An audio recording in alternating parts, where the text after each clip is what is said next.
कुछ लोग film industry में आते हैं और कुछ लोग सिस्टम को आईना दिखाते हैं। सुशांत सिंह राजपूत एक ऐसा नाम जो आज भी सवाल बनकर खड़ा है। सुशांत सिंह राजपूत का जन्म 21 जनवरी 1986 को बिहार के पटना में हुआ। एक मध्यम वर्गीय परिवार जहां सपने बड़े थे लेकिन संसाधन सीमित। उनकी मां का असमय निधन एक ऐसा जख्म जिसका जिक्र उन्होंने कई इंटरव्यू में किया। टीवी से लेकर बॉलीवुड तक का सफर आसान नहीं था। पवित्र रिश्ता से घर घर पहचाने जाने वाले सुशांत ने वह किया जो बहुत कम लोग कर पाते हैं। टीवी की सुरक्षित सफलता छोड़कर अनिश्चित फिल्मों में कूद पड़े। सुशांत ने कहा, मैं एक्टर नहीं, एक स्टूडेंट हूँ। उन्होंने इंजीनियरिंग छोड़ी, फिजिक्स, एस्ट्रोनॉमी, कोडिंग, दर्शन, हर विषय में रुचि दिखाई। नासा जाने की बातें, टेलीस्कोप खरीदना, चांद पर जमीन लेने की चर्चा, यह सब उन्हें इंडस्ट्री में अलग बनाता था। लेकिन यही अलगपन धीरे धीरे अकेलापन भी बनता गया। काय पोचे, एमएस धोनी, छिछोरे, हर फिल्म ने साबित किया कि वह आउटसाइडर होते हुए भी स्टार बन सकते हैं। फिर अचानक फिल्में रुकने लगी, कॉन्ट्रैक्ट कैंसिल हुए, मीडिया चुप्पी, सोशल मीडिया से दूरी। क्या एक सफल अभिनेता अचानक गायब हो सकता है? 2020 से पहले सुशांत 2020 की शुरुआत में सुशांत का व्यवहार सामान्य था, ऐसा उनके दोस्तों और सोशल मीडिया पोस्ट से लगता है। वह भविष्य की योजनाओं की बात कर रहे थे, नए प्रोजेक्ट, नई सोच। लेकिन कुछ हफ्तों बाद 14 जून 2020, यह कहानी यही खत्म नहीं होती। यही से असली सवाल शुरू होते हैं। 14 जून 2020, वह सुबह, क्या हुआ था उस प्लेट में? किसने सबसे पहले देखा? और शुरुआती रिपोर्ट में क्या लिखा गया? 14 जून 2020, एक तारीख जो सिर्फ एक दिन नहीं थी। यह वह सुबह थी जिसने पूरे देश को दो हिस्सों में बांट दिया, सवाल पूछने वाले और जवाब मान लेने वाले। मुंबई, बांद्रा का पॉश इलाका, माउंट ब्लॉक अपार्टमेंट। सुबह लगभग 8:30 से 9 बजे के बीच। सुशांत सिंह राजपूत के घर से कोई हलचल नहीं थी। घर में मौजूद थे घरेलू घरेलू staff, cook, house help. Sushant का कमरा अंदर से बंद था। काफी देर तक दरवाजा नहीं खुला। एक स्टार, लेकिन उस सुबह वह बस एक बंद कमरे की खामोशी था। कुक ने आवाज लगाई, कोई जवाब नहीं। फोन किया गया, फोन नहीं उठा। लगभग 10:30 बजे दरवाजा तोड़ा गया। अंदर का दृश्य जिसे शब्दों में बयान करना आसान नहीं और जिसे देखने वाले कभी भूल नहीं पाए। सुशांत सिंह राजपूत अपने कमरे में मृत पाए गए। सबसे पहला कॉल गया पुलिस को, एम्बुलेंस को। मुंबई पुलिस कुछ ही समय में मौके पर पहुंची। जब कोई मशहूर शख्स मरता है तो जांच सिर्फ कमरे की नहीं होती, पूरे सिस्टम की होती है। पुलिस ने कमरे को सील किया, घर में मौजूद लोगों के बयान लिए, शुरुआती निरीक्षण किया। कोई सुसाइड नोट बरामद नहीं हुआ। यही से सवाल शुरू हुए। अगर यह आत्महत्या थी तो कोई आखिरी शब्द क्यों नहीं? कुछ ही घंटों में टीवी कैमरे, रिपोर्ट्स, ब्रेकिंग न्यूज, पूरे देश को यह खबर मिल चुकी थी। एक्टर सुशांत सिंह राजपूत नो मोर। सोशल मीडिया पर शॉक, ग्रीफ, एंगर और फिर संदेह। पहली आधिकारिक जानकारी। मुंबई पुलिस की शुरुआती ब्रीफिंग में कहा गया, प्रथम दृश्य मामला आत्महत्या का लग रहा है। किसी प्रकार का फाउल प्ले नजर नहीं आ रहा। लेकिन यह सिर्फ प्रारंभिक जानकारी थी। प्रारंभिक, लेकिन लोगों के लिए यह आखिरी सच नहीं था। शव को भेजा गया कूपर अस्पताल, मुंबई। यही होना था, पोस्टमार्टम, मेडिकल एग्जामिनेशन। लेकिन यहाँ भी कई बातें बाद में सवाल बनी। पोस्टमार्टम कब शुरू हुआ? कितने डॉक्टर थे? रिपोर्ट सार्वजनिक क्यों नहीं हुई? तुरंत? पोस्टमार्टम रिपोर्ट के बाद सामने आया, मौत का कारण अस्पेशिया ड्यू टू हैंगिंग। किसी भी किसी भी तरह की गंभीर बाहरी चोट का उल्लेख नहीं। फॉरेंसिक टीम बाद में इसी निष्कर्ष से सहमत हुई, लेकिन कागज पर लिखी लाइनें लोगों के दिल से सवाल नहीं मिटा पाई। सुशांत के पिता और परिवार ने शुरुआती दिनों में शोक व्यक्त किया, बाद में जांच पर सवाल उठाए। परिवार को लगा सच पूरी तरह सामने नहीं आया। यही से मामला सिर्फ एक मौत नहीं रहा, यह बन गया एक राष्ट्रीय बहस। कुछ कुछ चैनलों ने थ्योरीज चलाना शुरू की। घंटों की डिबेट, बिना पुष्टि के दावे। जब जांच चल रही हो और फैसला पहले सुना दिया जाए तो सच दबा जाता है। अगर यह आत्महत्या थी तो इतनी जल्दी निष्कर्ष क्यों? और अगर नहीं थी तो सच्चाई कहाँ छिपी है? उस कमरे की खामोशी, वह कमरा जहां सुशांत ने आखिरी सांस ली, अब सील था। तस्वीरें वायरल थी, हर एंगल पर बहस थी। लेकिन उस कमरे की खामोशी किसी कैमरे में कैद नहीं हो सकी। 14 जून की सुबह एक अंत नहीं थी, यह शुरुआत थी। सवालों की, शक की और एक ऐसी लड़ाई की जिसमें हर कोई जज बन गया। क्या कमरे की बनावट सामान्य थी?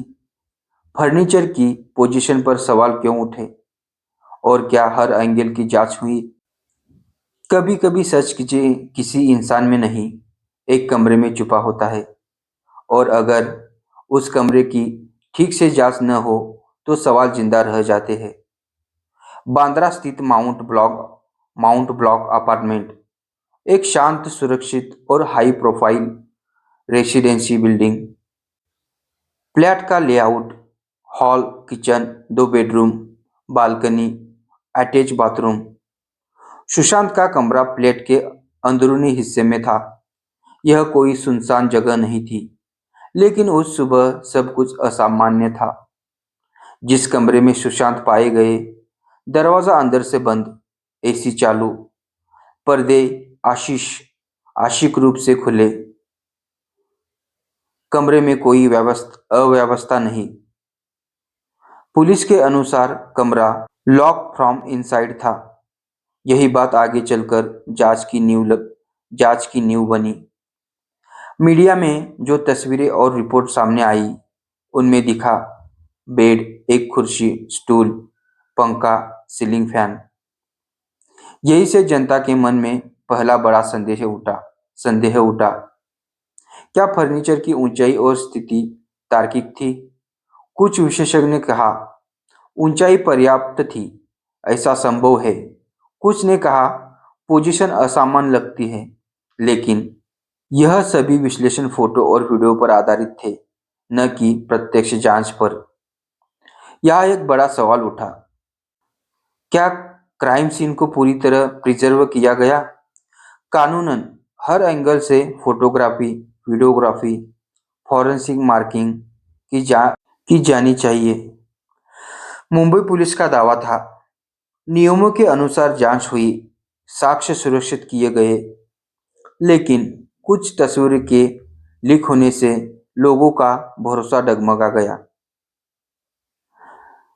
जिस कपड़े का इस जिस कपड़े फंदा और कपड़ा जिस कपड़े का इस्तेमाल बताया गया, दुपट्टा कपड़ा, फॉरेंसिक रिपोर्ट में कोई कट या छेड़छाड़ का प्रमाण नहीं, सामान्य तनाव के निशान।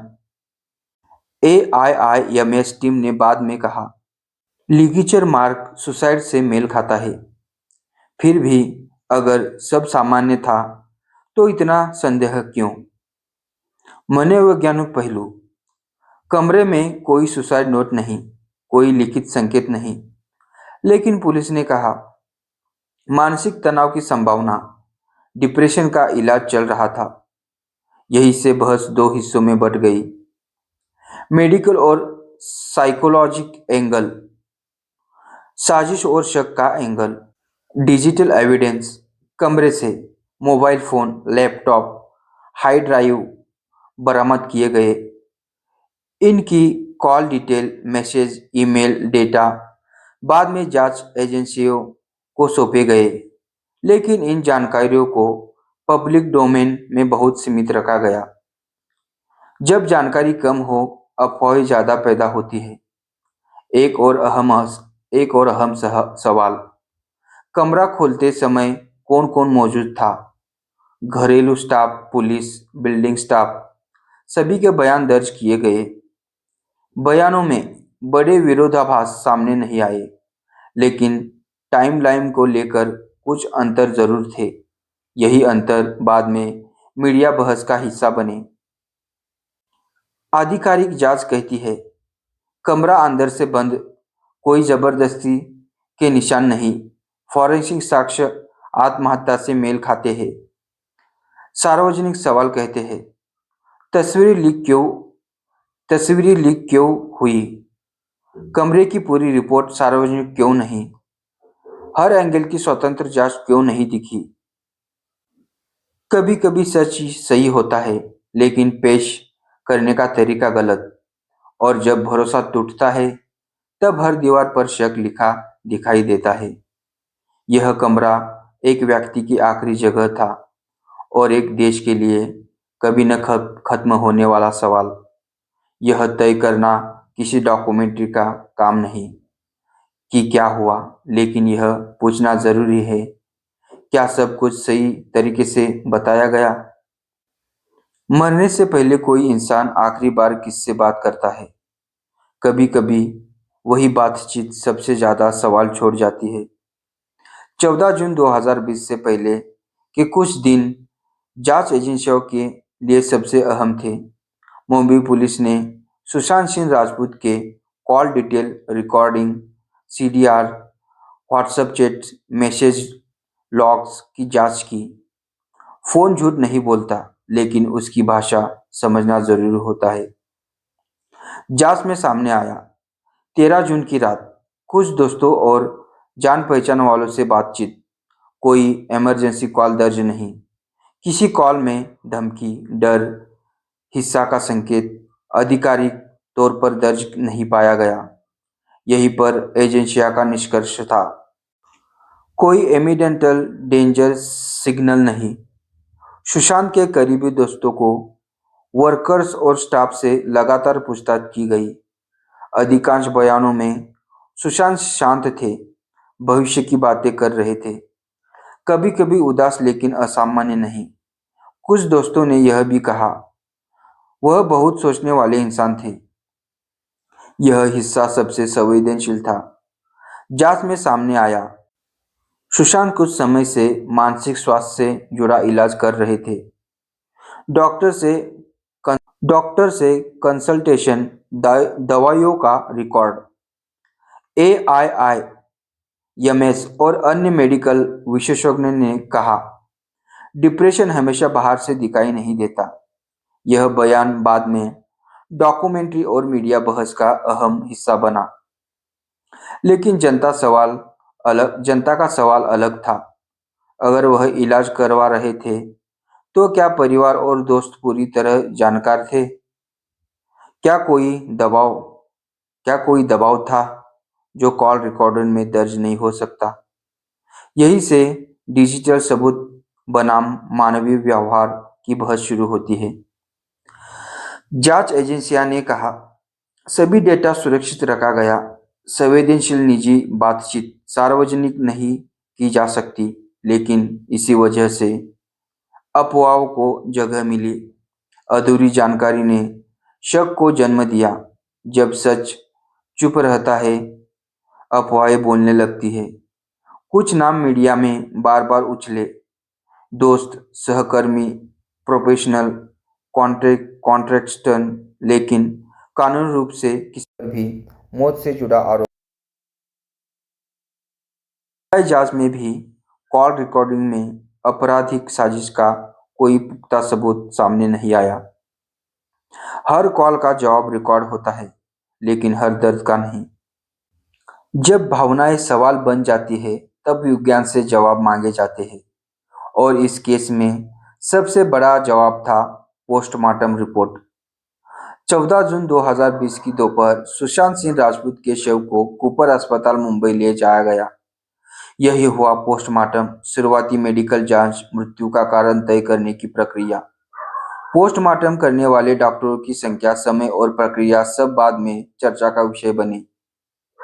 आधिकारिक पोस्टमार्टम रिपोर्ट के अनुसार केस ऑफ डेथ, शरीर पर कोई गंभीर बाहरी चोट नहीं, कोई संघर्ष के स्पष्ट निशान नहीं। विसरा केमिकल एनालिसिस के लिए भेजा गया। मेडिकल भाषा में यह आत्महत्या की ओर इशारा करता था। पोस्टमार्टम के बाद कुछ बातें सामने आई। रिपोर्ट तुरंत सार्वजनिक नहीं हुई। मेडिकल टर्म्स को लेकर अलग अलग व्याख्याएं होने लगी। मीडिया में अधूरी जानकारी चली। यही से लोगों के मन में यह सवाल उठा, अगर सब स्पष्ट था तो पारदर्शी क्यों नहीं? विसरा जांच में किसी जहरीले पदार्थ की पुष्टि नहीं, नशे या जहर का प्रमाण नहीं। इसका मतलब पॉइजन का एंगल खारिज, लेकिन जनता के बीच यह जानकारी देर से पहुंची। एआईआईएमएस की एंट्री क्यों हुई?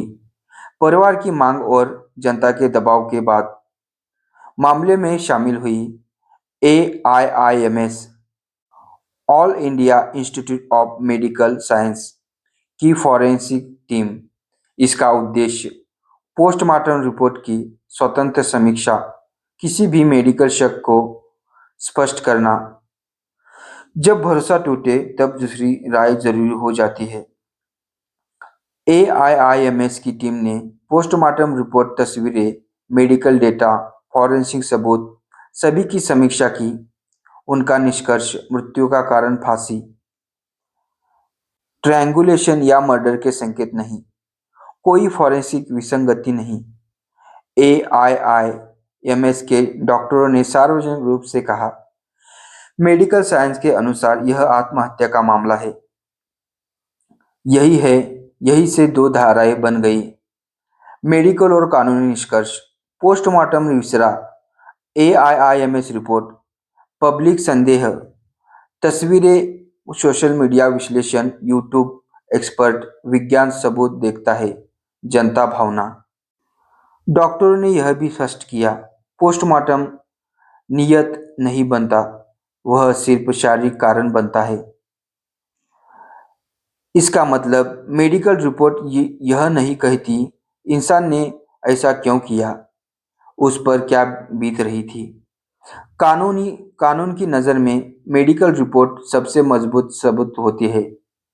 एआईआईएमएस जैसी संस्था की राय निर्णायक मानी जाती है। इसी आधार पर आगे की जांच एक दिशा में बढ़ी।